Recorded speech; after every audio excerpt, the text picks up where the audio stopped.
State Service, which is a Lifetime Achievement Award, which says he knows what he's doing. So we are gonna do, as you see here, essentially a walk through a safer home. We're gonna go room by room and talk about 2 different levels of fixes, safety fixes, either DIY/handyman level fixes, or the more heavy duty stuff that you'll need a contractor for. Want to get places with me? And somebody asked about how to learn how to fall. Her husband is a lifetime skateboarder. He's He too knows- old for it now, but he still does it. So. He knows how to fall. Maybe we'll set up a class. So Katie and I also volunteer for At Home in Alexandria and Mount Vernon at Home, our senior villages. So it's kind of how we get some of our background as well and keep in touch with folks. We have clients, not clients. We have folks that we've been working with for 7, 8, 9 years, just volunteering and staying in touch. And we see the progression of some of the people who are aging. We're moving someone this week to an assisted living community. 6 years ago, he was perfectly fine, and life happens. He's had a couple of falls. So I think that makes it's a good lesson for all of us to be aware of falls. You know, the gentleman before us said he had fallen recently. Me too. I fell recently. So it happens. One of the things that needs to be touched on is if you fall in the home, how is somebody going to find you? How is somebody going to learn about it? You know, you can keep the necklace on, but you know we've had a number of folks who've fallen without the necklace, without the life. What is it? Life. Anyway, the lifeline. You know, I've fallen and I can't get up. You got to do that. We actually had somebody who refused to do it, so her son from Seattle put a camera in her home, unbeknownst to her. At the base of the stairs. He found her one night as he was going to bed in a pile at the base of her stairs. And he saved her life by calling 911 here across the country. So I try to set up something that makes the ability to get help easy. Yes, ma'am. You're gonna, did I see you raise your hand? Okay, sorry. Yes. I have a tip. A lot of people think they have a cell phone, they don't need the web alert, but you can actually get an Apple Watch, and even if you don't want to wear it on the skin, you can loop it in the belt. But if you have that watch on and you're down and you can speak, no matter where you fall, you can call for help. Absolutely. That's actually what I was going to say next is, so in the new generation Apple Watches have advanced fall features where you can set really specific settings. So if you fall, you can have it set to, yes, call 911, but also call your daughter and ping them your location. You know, you can set who it is, and you can set the length. So essentially, if it detects a fall and maybe you really didn't fall, it'll light up, beep up, and say, you have a couple of seconds to tell me you haven't fallen before I contact the people on your contact list. So it's not going to do that, accidentally, and it's an awesome safety feature. Also, Alexa can help you. Yes, yeah, absolutely. If you have fallen and you have your phone nearby or Alexa set up, you can say, Alexa, call 911 or Siri, I don't want to say that too loud, my phone's going to do it. But as soon as I heard it, I was like, don't call 911. They're very sensitive. They're very sensitive, but yeah, all good safety features. And the other thing is that a lot of people do this already, but in case you haven't thought about it, if you live alone, or even if you don't, you happen to be alone and fall, how is somebody not only going to find you, how is somebody going to get into your house? So I don't know, you've probably seen these lock boxes, the combination lock boxes. We see them all the time, and you can give the combination to the local rescue squad. To Smart 911. The Smart 911. You can set up your profile for Smart 911 and tell them where your lockbox is and what the code is. So that if you have to have Alexa call 911, those emergency responders are immediately going to know where your lockbox is, how to get in. And also a comment on how to get some help looking through your house. I think the gentleman here before was saying that he somewhere along the line, they recommend an occupational therapist to come in. You can do that before you've fallen. Yeah. You can call an occupational therapist and have them come in for an hour. I don't know whether insurance will take care of it, but for a couple $100, you You can get somebody to go through your house and tell you what you need to change ahead of a fall. And then you can take those recommendations and go through this list and put them into categories. What can be DIY / a handyman, or what's more heavy duty and you need to call a contractor? And in all honesty, we have over the years taken a number of these suggestions from AARP, Yeah. the Home Fit Guide. Who's seen the Home Fit Guide? Go online, AARP, Home Fit Guide. They'll walk you through your house too and make some suggestions. So, you want to go ahead and start with exterior, or am I? You go ahead. Okay, so even though we're real estate brokers, we try to help people stay in their houses for as long as they want, and then hopefully they trust us enough that if the time comes, we help them with that transition. So we've learned a lot about how they fall, where they fall, what things to do around the house that make the most sense. We thought we'd walk through from the outside in, and then DIY to contractor grade. Outside, the biggest thing, and you probably don't hear me say this a bunch, lighting and places to grab where needed. Let's say you have no stairs up to your front door. Where are you going to grab if you need some support? It's still a good idea to have a grab bar there, or a fixed table of some sort where you can put down your items while you fumble for your keys. So I think a lot of people would do really well if they didn't do it, because I fumble for my keys all the time, and put things on the ground or put them wherever. Have a table, have a shelf, have something that on the outside that you can do. And if you have any stairs, 2 handrails. I think the local jurisdictions don't require handrails from a building perspective until you have 3 steps. You can fall with a lot less than that. Let me just point that out. And lighting is huge. Lighting, obviously people can see where they're going. We've also come to realize that we've had people fall changing their light bulbs because they had to get up on a step stool. Make the light fixture low enough that you can, I was laughing there. Jeez. Make it low enough that you can change the bulb, or you can, somebody can change the bulb without getting on a step stool. I think that's crucial. I heard someone say kitchen. We're gonna go there. Let's go there now. Kitchen.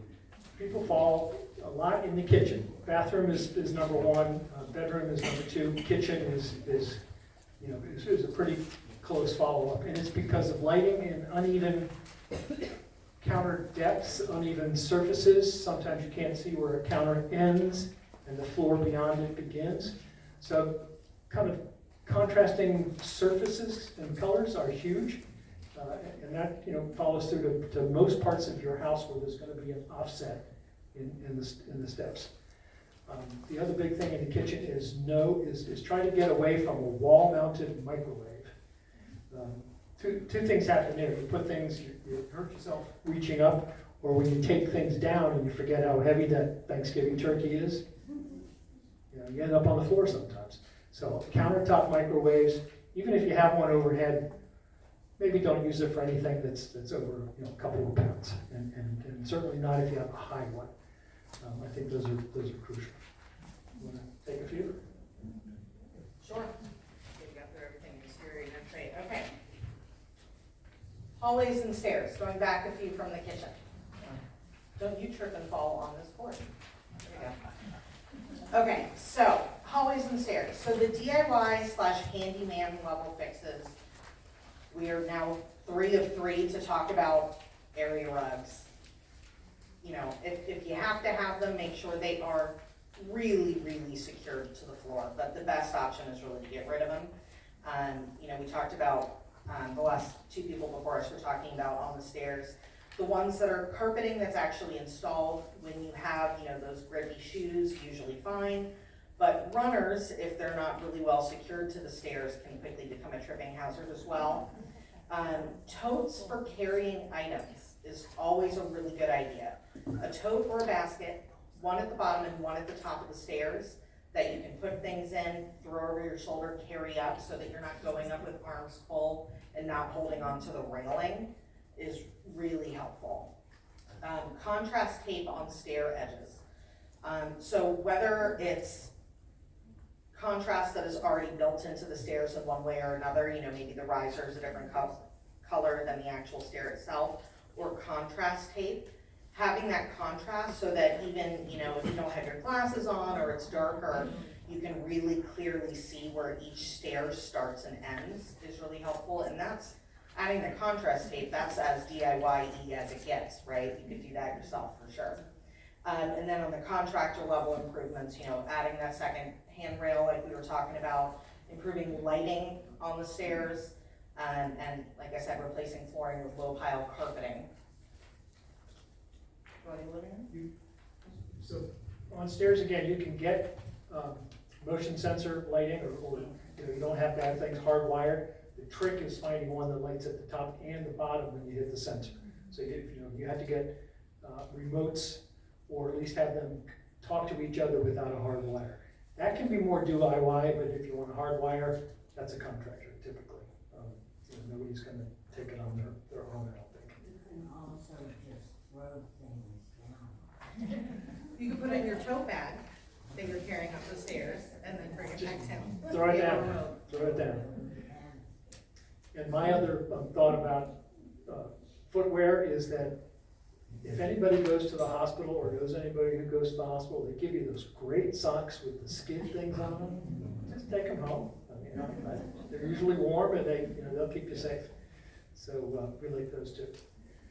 The slide here on the living room, lamps or sconces on switches. A lot of faults happen when you're trying to go into a dark room and reach a lamp that you know is 6 feet away or 8 feet away or something like that. So that's one of the purposes there is to have a wired something with a switch near the door. That's a crucial thing. And also, depending on the house you live in, many bedrooms do not have overhead lighting. Some do, some don't. If they do, there's a switch. If they don't, the switch sometimes controls an outlet over by your bed. And do you want to walk from there to your bed 12 feet away without any lighting? Typically not. And there are also a number of motion sensor lights that we've seen that people are using between their bed and their bathroom, so that you're not getting up and falling over your PJs or whatever else is there. One of the better things also to have your closet, or maybe in the bathroom, or pretty close to where you get dressed, basically the dressing area, is a chair. So how many times have you put one foot in the pants, and while you're getting the other foot, off you go. So I do that all the time. Sitting down while you do those kinds of things is an important thing. So something near the dressing area is important. So I think the biggest thing that we would probably want to make sure that people do is lighting, and then things you can grip if you start to fall. That goes from stairs to bathrooms. Bathroom, again, one of the biggest things that we probably haven't talked about is if you have the ability, have a contractor put in a shower and not a tub. Those are huge. Some of them have very low thresholds to get into the shower. Some of them have no thresholds. That's a little bit more challenging because you have to have drainage. But if you have the ability or are thinking of renovating a bathroom, shower. It's good to keep a tub somewhere in your house if you can, but given a choice and you have one bathroom, shower. It's always better. It's easy. Some of them are big enough that you could roll in if you needed a wheelchair or something like that, temporarily or permanently. So you just want to make sure that you've got the ability to get in the shower, get clean, use a handheld, hold on to something before it's too late. Going back outside, again, we're seasonal. Somebody mentioned that here. We're seasonal. Got to keep slippery leaves taken care of. I was told I can't go up on a ladder anymore to clean leaves out of the gutters, so don't do it anymore. No more ladders. A couple years ago, I did it, and I was climbing down the ladder. Of course, I fell off the next to the bottom stair, and I watched it. It was like slow motion. I watched the concrete steps come up toward my face. And I was able to stop about that far away, but that was it. After he was fine, he got a lecture. More than one. People who can do this, if you're looking for a contractor who can do this. The local builders association is supposed to have a list of what they call CAPS, Certified Age in Place Specialists, CAPS. I'll be darned if I can get good recommendations when I go on their site, but I check all the time. Is there a new CAPS person in town who can, who specializes in these kinds of issues? So if you want a contractor, that's probably the best place to start. Don't hold your breath. But if you're interviewing a remodeler, most of them are gonna know how to put a grab bar up and how to put everything. Do all the smaller safety items. When you go to remodeling a bath or remodeling a kitchen, different matter. That may be something that you're gonna wanna connect with an architect who's definitely gonna put in the safety features. So, start with checking on CAPS. Ask your remodeler or somebody, if you've used somebody, ask them what they've done for safety for older houses, for older folks in older houses. And, then you'll typically have some good results. And you can tie that in with what the occupational therapist says, Yeah. for sure. You mentioned professional TV mounting, is it the same process to find somebody who's actually qualified to do that? Well, I think, so if you Google that, you're gonna find a number of people who will professional TV mount. Probably the most common thing there is that they know how to find a stud in your wall, and that's the key thing for getting grab bars put up, is finding a stud in the wall. And the weirdest thing is that, studs are put 16 inches apart everywhere, including your shower. None of the grab bars that are commercially available are 16 inches, or any multiple of 16 inches. It's crazy. So you end up having to put them at an angle to catch two studs. When a contractor does it before the tile goes up, he just puts a solid bar all the way across the right height. He's got it all covered. So it kind of depends on how much. If that wall backs up to a closet, guy can do the same thing. He can take a strip out of the closet or whatever wall, attach that from the backside. It's just tough to do it through the tile.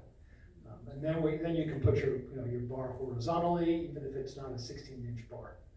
So another thought. Yes, ma'am. So when my bathroom was remodeled, the place that we moved into was already done. And so if the grab bars in the shower are not horizontal, that means it wasn't put in using studs? Maybe. You have to check. Maybe they did something else that kept it, that made it secure. But I also see contractors put in horizontal grab bars. One end is in the stud, the other's floating. If you're gonna fall on the end that's in the stud. I guess but there's also a stud finder that you can get, and it measures the density behind the tile, and it's gonna tell you roughly where the studs are. And then you can hopefully extrapolate where the bars are. So, lighting and things to hold on to are just the things that we see the most all the time in people's, either lacking in people's houses or they've had those done and are much more safe. Other thoughts? Yes, ma'am. You mentioned CAPS. What does that stand for? Certified Age in Place Specialist, National Association of Home Builders. But again, actually went on their site the other day in preparation, and I tried to find Northern Virginia CAPS. The website page was missing. So you just have to be diligent and keep looking around. I think there's a remodelers group within that, and I think you can find that in Northern Virginia as well, and see if there's somebody in there who's got a specialty. And we had a client recently who talked to her occupational therapist, had them come around and make notifications, and she recorded everything the occupational therapist said, and then found a good contractor and showed the contractor. And, yes, of course, she asked the contractor, what's your experience like in this, yada, yada, yada. But those two things together, we were able to make sure that everything was being hit. Yes, sir. One thing I found very good is, I have these candles, battery operated candles, and I have 5 of them between the bed and the bathroom. I've got it all in place. And, the one thing you have to make sure is you don't let the battery go down too low, or you can't really see.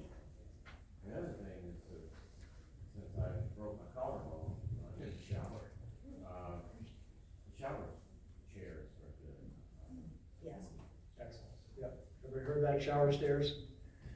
Chairs. Chairs rather, chairs. One other thing is that when you're walking in Old Town, watch out for those bricks. Oh my gosh. You know, we've had a couple of folks who've, you know, and they don't break their wrists, they break their elbows, which is a really tough heel, so just be really, really careful walking on those uneven surfaces. I walk through Old Town and people are looking straight ahead, we're saying hi to folks, that's great, but what are their feet doing? You know, it's just, Stop before you wave. yeah, exactly. Questions?